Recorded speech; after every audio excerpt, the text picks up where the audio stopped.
গুরুত্বপূর্ণ খবর, রাজ্যের নতুন মুখ্য সচিব নন্দিনী চক্রবর্তী, পশ্চিমবঙ্গের ইতিহাসে প্রথম মহিলা মুখ্য সচিব।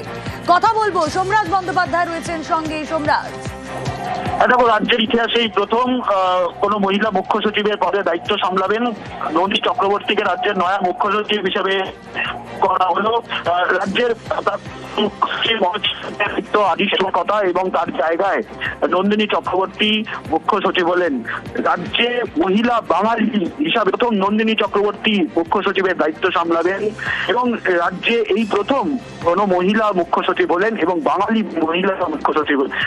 তিনি আগামীকাল থেকে মুখ্য সচিবের দায়িত্ব সামলাবেন। পাশাপাশি রাজ্যের যিনি মুখ্য সচিব ছিলেন মনোজ পান্ত, তিনি মুখ্যমন্ত্রীর প্রিন্সিপাল সেক্রেটারির দায়িত্ব সামলাবেন। যেটাও সব থেকে গুরুত্বপূর্ণ বিষয় যে রাজ্যের যিনি প্রাক্তন মুখ্য সচিব মনোজ পান্ত, তিনি মুখ্যমন্ত্রীর প্রিন্সিপাল সেক্রেটারির দায়িত্ব সামলাবেন এবং সেটি সামলাবেন মুখ্য সচিব র্যাঙ্কেই।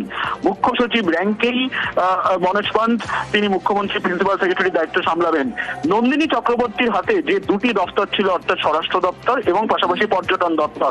স্বরাষ্ট্র দপ্তরের সচিব হিসেবে দায়িত্ব সামলাবেন জগদীশ প্রসাদ মিনা এবং পর্যটন দপ্তরের দায়িত্ব সামলাবেন অতিরিক্ত মুখ্য সচিব পদে রয়েছেন বরুণ কুমার রায়, তাকে এই দায়িত্ব সামলানোর কথা বলা হয়েছে। কিছুক্ষণ আগে নবান্নের তরফে নির্দেশিকা জারি করা হয়েছে এবং আজই দায়িত্ব বদল হবে নবান্নে। বেশ, বুধবারই ছিল মনোজ পান্তের এই পদে শেষ দিন। মুখ্য সচিব পদে তাকে প্রিন্সিপাল সেক্রেটারি পদে নিযুক্ত করা হলো এবং রাজ্যে নতুন মুখ্য সচিব হলেন নন্দিনী চক্রবর্তী। রাজ্যের ইতিহাসে এই প্রথম মহিলা মুখ্য সচিব। এতদিন তিনি স্বরাষ্ট্র সচিবের দায়িত্ব সামলেছিলেন।